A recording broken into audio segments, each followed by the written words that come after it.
माता लक्ष्मी कहती है, घर की ये 5 चीजें कभी दूसरों को नहीं देनी चाहिए। आज हम आपको मां लक्ष्मी की एक प्राचीन कथा सुनाने जा रहे हैं। इस कथा के माध्यम से आपको पता चल जाएगा कि एक स्त्री को अपने घर की कौन सी चीजें दूसरों को नहीं देनी चाहिए। जो भी स्त्री यह चीजें दूसरों को दे देती है, मां लक्ष्मी उसके घर को छोड़कर चली जाती है। इसीलिए दोस्तों, आप इस कथा को पूरा जरूर सुने, क्योंकि आधा अधूरा ज्ञान घातक होता है। जो भी इस कथा को पूरा सुनता है, मां लक्ष्मी उसकी झोली खुशियों से भर देती है। तो चलिए, बिना देरी किए आपको वह प्राचीन कथा सुनाते हैं। दोस्तों, पूर्व काल की बात है। मध्य देश में एक अत्यंत शोभायमान नगरी थी। उस नगरी में एक सुकन्या नाम की स्त्री अपने पति और सास ससुर के साथ निवास करती थी। सुकन्या एक पतिव्रता नारी थी, जो सत्य धर्म का पालन करने में तत्पर और गृह कार्य में दक्ष थी। सुकन्या का स्वभाव अत्यंत दयालु था। वह सदैव दूसरों की सहायता किया करती थी। सुकन्या का पति संजय एक वैश्य था। उसकी अनाज की एक दुकान थी। वह बाजार में लोगों की जरूरत की चीजें बेचा करता था। सुकन्या अपने पति से बहुत अधिक प्रेम करती थी। वह अपने पति को ही परमेश्वर मानकर उसकी सेवा करती थी। सुकन्या नित्य पति से पहले जागती थी। अपने घर का आंगन को स्वच्छ करती थी, फिर रंगोली बनाकर आंगन की सजावट करती थी। उसके बाद वह अपने घर को स्वच्छ करती, फिर स्नान आदि कार्य संपन्न करके वह तुलसी को जल देती थी और देवी देवताओं का पूजन करती थी। इस प्रकार से वह रोज अपने नित्य कर्म करती थी। सुकन्या ने कभी किसी का अनादर नहीं किया। वह सभी के साथ मधुर वाणी में बातें करती थी। सभी लोग सुकन्या को देखकर कहने लगे थे कि यह तो साक्षात लक्ष्मी के समान गुणों वाली स्त्री है। यह अपने परिवार का कितने अच्छे से ख्याल रखती है। इसके अलावा सुकन्या दान धर्म करते समय कभी अपने हाथ पीछे नहीं खींचती थी। उसके द्वार पर जो भी याचक आता, वह उसे दान दिए बगैर नहीं भेजती थी। उसके द्वार से कोई खाली हाथ नहीं जाता था।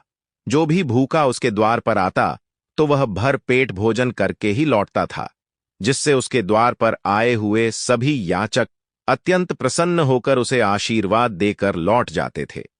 इतना ही नहीं, सुकन्या अपने पड़ोसियों की भी सहायता करती थी। उसके पड़ोस में जो भी गरीब और दुखी लोग रहते थे, उन्हें भी वह नित्य भोजन दिया करती थी। पड़ोसियों को जो जो चीजें लगती, सुकन्या बिना विचार किए ही दे दिया करती थी, जिस कारण से सुकन्या के पड़ोसी भी उसका बहुत अधिक सम्मान करते थे। वे कहते थे, ओह, ये सुकन्या तो साक्षात देवी है। देवी साक्षात मां अन्नपूर्णा नहीं, सुकन्या के रूप में जन्म लिया है। लोग जब भी सुकन्या की प्रशंसा करते, तो वे सभी उसके विषय में अच्छी बातें ही कहते, लेकिन लोगों की बातें सुनकर भी सुकन्या ने कभी घमंड नहीं किया। वह उन सभी को आदर और सम्मान से ही बातें किया करती थीं। फिर एक दिन की बात है। सुकन्या की एक पड़ोसन उसके घर पर आती है। सुकन्या उसका स्वागत करती है और बड़े प्रेम से उसे कहती है बहन, हमारे घर में तुम्हारा स्वागत है। आज किस कारण से तुम्हारा मेरे घर पर आगमन हुआ है? यदि कोई वस्तु चाहिए तो मुझसे मांग लो, मैं तुम्हारी अवश्य मदद करूंगी। सुकन्या की पड़ोसन कहती है, हे सुकन्या बहन, आज मेरे घर पर बहुत से रिश्तेदार आए हैं। उनके लिए मैं भोजन बना रही हूं। इसीलिए मैं तुम्हारे पास रोटी बनाने के लिए चकला बेलन और तवा मांगने आई हूं। यदि तुम कुछ समय के लिए मुझे चकला बेलन और तवा दे दोगी तो बड़ी कृपा होगी। मैं काम हो जाने के बाद तुम्हें जल्दी ही लौटा दूंगी। सुकन्या कहती है, हे बहन, इसमें क्या बड़ी बात है? अभी मुझे चकला बेलन की आवश्यकता नहीं है, इसीलिए तुम मेरा चकला बेलन और तवा ले जा सकती हो। रुको, मैं अभी तुम्हें लाकर देती हूं। फिर सुकन्या रसोई घर में जाती है और रसोई घर से चकला बेलन और तवा लाकर उस पड़ोसन को देती है। तब पड़ोसन कहती है बहन, तुम्हारा बहुत बहुत धन्यवाद। आज तुमने मेरा काम सफल कर दिया। मैं अपने मेहमानों को भोजन कराकर तुम्हारा चकला बेलन जल्दी से लौटा देती हूं। सुकन्या कहती है बहन, चिंता की कोई बात नहीं है। जब तुम्हारा कार्य पूर्ण हो जाएगा तब तुम मुझे लौटा देना। फिर वह पड़ोसन सुकन्या का चकला, बेलन और तवा लेकर चली जाती है। कुछ समय बाद अन्य एक स्त्री सुकन्या के घर पर आती है। सुकन्या उसका भी प्रेम से स्वागत करती है और पूछती है, पधारो बहन, आज तुम्हें मुझसे क्या काम है? संकोच ना करो और बताओ, तुम्हें मुझसे क्या चाहिए? मैं तुम्हारी मदद जरूर करूंगी। तब वह स्त्री कहती है, हे बहन, मेरे घर में बहुत गंदगी हो गई है और मेरे घर को साफ करने के लिए मेरे पास कुछ भी नहीं है। इसीलिए मैं तुम्हारे पास झाड़ू मांगने के लिए आई हूं। यदि तुम्हें कोई समस्या ना हो तो कृपा करके मुझे अपने घर की झाड़ू दे दो। मैं अपना घर साफ करके तुम्हें झाड़ू लौटा दूंगी। सुकन्या बिना विचार किए ही कहती है बहन, बस झाड़ू ही तो है, इसमें क्या समस्या हो सकती है। तुम रुको, अभी मैं तुम्हें अपने घर की झाड़ू लाकर देती हूं। इतना कहकर सुकन्या घर के अंदर जाती है और झाड़ू लेकर आती है और उस स्त्री को दे देती है। वह स्त्री सुकन्या के घर की झाड़ू लेकर चली जाती है। फिर कुछ देर बाद अन्य एक स्त्री सुकन्या के घर पर आती है। सुकन्या उसका भी बड़े प्रेम से स्वागत करती है। सुकन्या कहती है, पधारो बहन, क्या बात है, आज मेरे घर पर किस कारण से आना हुआ। तुम्हें जो कुछ भी चाहिए निसंकोच होकर कहो, मैं तुम्हारी सहायता करने का प्रयास अवश्य करूंगी। तब वह स्त्री कहती है, हे सुकन्या बहन, तुम बड़ी दयालु हो। मैंने तुम्हारे बारे में बहुत सुना है और तुम सभी की मदद करती रहती हो। इसीलिए मैं तुम्हारे पास एक छोटी सी मदद मांगने के लिए आई हूं। सुकन्या कहती है, हे बहन, संकोच ना करो, तुम्हें जो कुछ भी चाहिए मांग लो। यदि मेरे बस में होगा तो मैं मना नहीं करूंगी। मैं तुम्हारी सहायता अवश्य करूंगी। तब वह स्त्री कहती है, हे सुकन्या बहन, आज मेरी बेटी को देखने के लिए लड़के वाले आ रहे हैं, इसीलिए मैं चिंता में हूं। मेरे पास पहनने के लिए एक भी गहना नहीं है, तो मैं अपनी बेटी को क्या दूं। उसके पास पहनने के लिए अच्छे वस्त्र भी नहीं है। इसीलिए कृपा करके मुझे आप थोड़े गहने और वस्त्र उधार में दे दीजिए, केवल एक दिन के लिए। जब लड़के वाले देखकर चले जाएंगे तो मैं तुम्हारे गहने लौटा दूंगी। उस पड़ोसन की बात सुनकर सुकन्या कहती है, बस इतनी सी बात है बहन, तुम चिंता मत करो। तुम्हारी पुत्री मेरी छोटी बहन के जैसी है, उसकी सहायता मैं अवश्य करूंगी।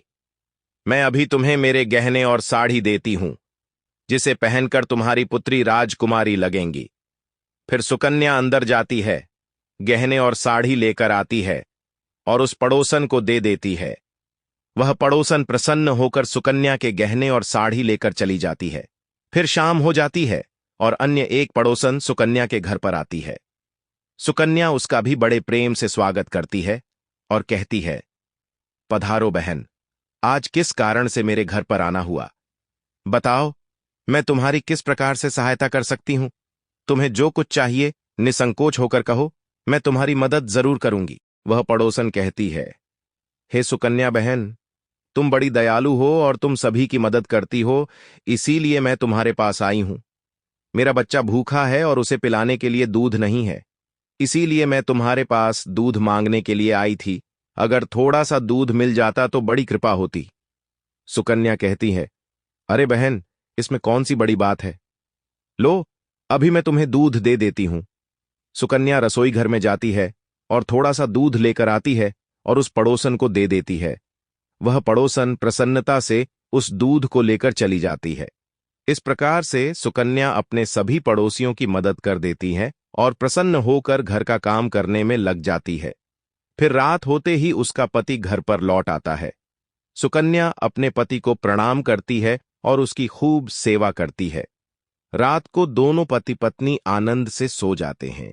फिर दूसरे दिन वे जागते हैं तो उन्हें एक बहुत ही बुरी खबर कानों पर पड़ती है। एक आदमी दौड़ते हुए सुकन्या के घर पर आता है और सुकन्या के पति से कहता है भाई, कल रात को किसी ने आपकी दुकान लूट ली है, सारा माल गायब है। सुकन्या का पति एकदम से घबरा जाता है और दौड़ते हुए अपने दुकान पर जाता है तो देखता है उसका सारा माल किसी ने लूट लिया है। वह देखता है कि उसके दुकान में रखा हुआ सारा धन भी चोरी हो चुका है। वह दुखी और निराश होकर घर पर लौटता है और सुकन्या को सारी बात बताता है, जिसे सुनकर सुकन्या बहुत दुखी हो जाती है। सुकन्या कहती है, आप चिंता ना कीजिए जी, हमारे घर में अभी बहुत सारा धन रखा हुआ है, जिससे आप फिर से व्यापार शुरू कर सकते हैं। फिर सुकन्या अपने घर की तिजोरी में देखती है तो वह भी पूरी तरह खाली दिखाई देती है। उसके अंदर का भी सारा माल अब चोरी हो चुका था। यह देखकर सुकन्या बहुत दुखी हो जाती है। उसे समझ में नहीं आता कि यह कैसे हुआ। सुकन्या का पति उस पर बहुत क्रोधित हो जाता है और पूछता है, सुकन्या, सच सच बताओ, हमारे घर के अंदर रखा हुआ सारा पैसा कहाँ गया? सुकन्या कहती है, ही स्वामी, मैं घर पर ही थी, सारा धन तिजोरी में ही था, किसने इसे चुरा लिया पता नहीं। कृपया आप शांत हो जाइए, हम कोई ना कोई उपाय जरूर ढूंढ लेंगे।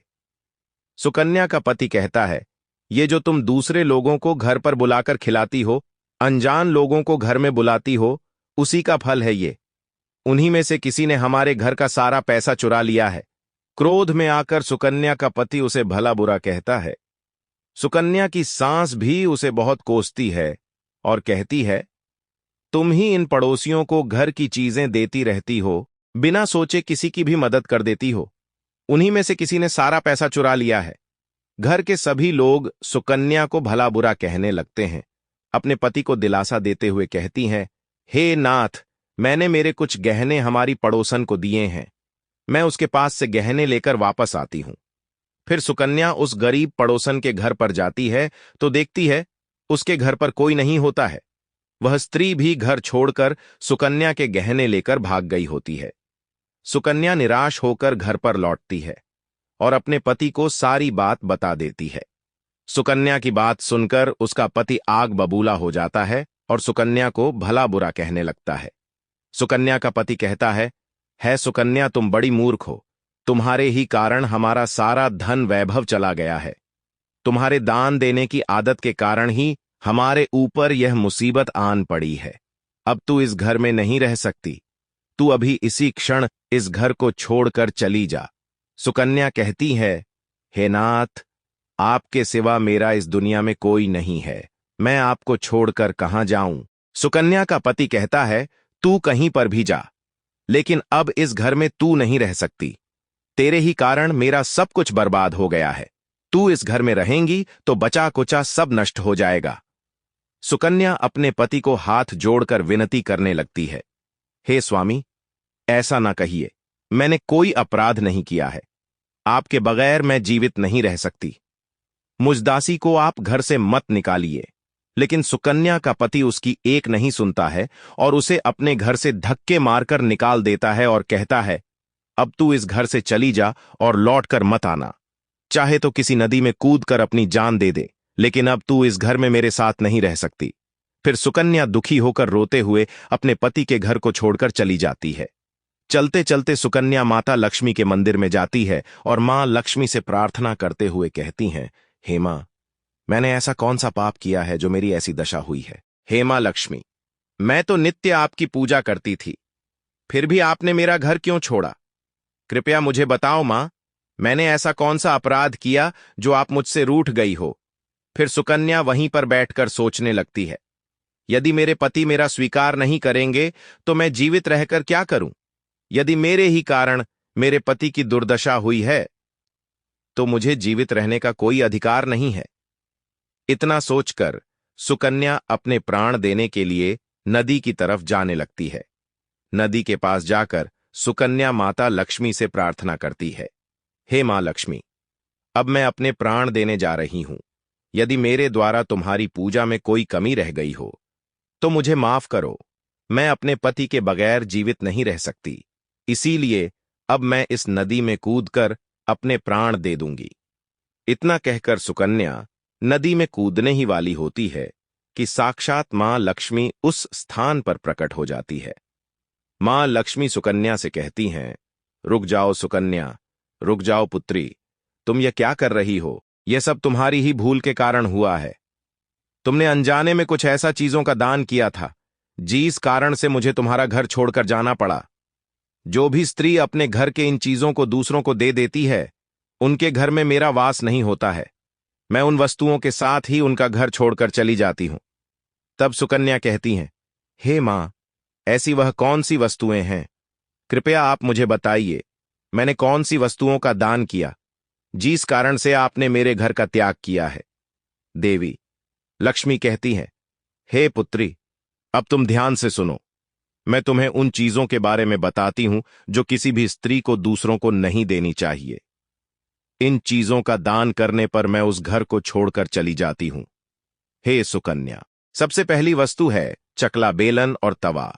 किसी भी स्त्री को अपने घर का चकला बेलन और तवा कभी दूसरों को नहीं देना चाहिए। रसोई घर में इन वस्तुओं का महत्व सबसे अधिक होता है। इन वस्तुओं की पवित्रता सदैव ही बनी रहनी चाहिए। इन्हीं वस्तुओं से भगवान विष्णु को प्रसाद बनाया जाता है और तवे पर बनी पहली रोटी भी गाय को खिलाई जाती है। इसीलिए इन वस्तुओं को हमेशा स्वच्छ और शुद्ध रखना चाहिए। दूसरों को देने पर यह अपवित्र हो सकती है और फिर इनका उपयोग करना अशुभ फल प्रदान करता है।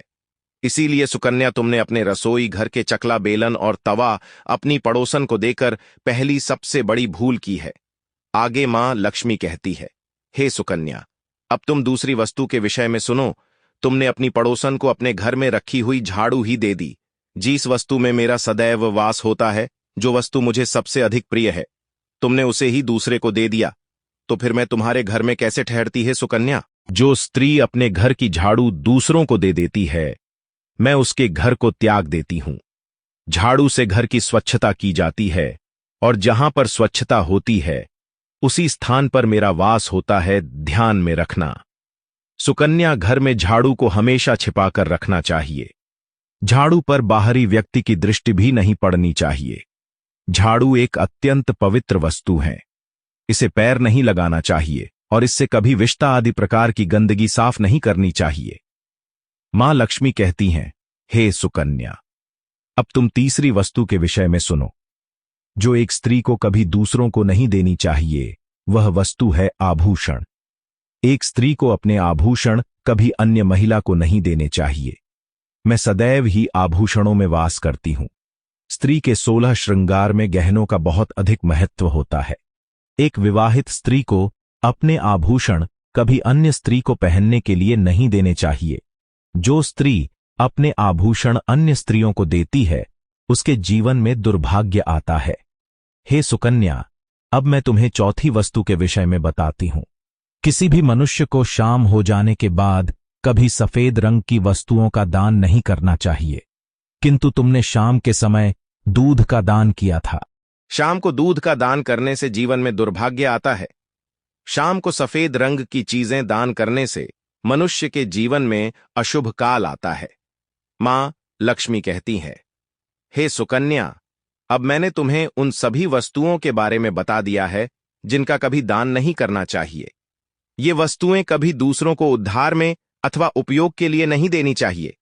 सुकन्या कहती है, हे मां लक्ष्मी, मुझसे बड़ी भूल हो गई। मैं इन बातों से अनजान थी। कृपया मुझे क्षमा करो और अब मुझे प्रायश्चित करने का उपाय बताओ। देवी लक्ष्मी कहती हैं, हे सुकन्या, तुमने प्रायश्चित पहले ही कर लिया है, इसीलिए अब तुम अपने घर पर लौट जाओ। मैं तुम्हें तुम्हारा संपूर्ण वैभव और धन संपत्ति लौटा देती हूं। इतना कहकर मां लक्ष्मी उस स्थान से अंतर्ध्यान हो जाती हैं। फिर सुकन्या भी मां लक्ष्मी को धन्यवाद करती है और उस स्थान से घर की तरफ जाने लगती है। तभी उसका पति ढूंढते हुए उसी की तरफ आ रहा होता है। वह सुकन्या के पास आकर उससे क्षमा मांगता है और कहता है, हे सुकन्या, मुझे माफ करो। मैंने तुम्हें बहुत भला बुरा कहा था। तुम तो साक्षात देवी के समान हो। मां लक्ष्मी की कृपा से हमें अपना सारा धन वैभव वापस मिल गया है। जिन लोगों ने हमारा धन लूटा था, उन सभी ने हमारा धन हमें लौटा दिया और तुम्हारा नाम लेते हुए क्षमा मांग ली है। यह सुनकर सुकन्या बहुत प्रसन्न होती है और अपने पति के साथ घर पर लौट जाती है। मां लक्ष्मी की कृपा से सुकन्या के घर में फिर से सुख समृद्धि आती है और उसके बाद से सुकन्या ने अपने घर की ये 4 चीजें कभी दूसरों को नहीं दी। तो दोस्तों, उम्मीद है आपको ये कथा पसंद आई होगी। वीडियो को लाइक जरूर करें और कमेंट में जय मां लक्ष्मी जरूर लिखें। साथ ही धार्मिक ज्ञान टिप्स यूट्यूब चैनल को सब्सक्राइब करें। आप सभी का धन्यवाद।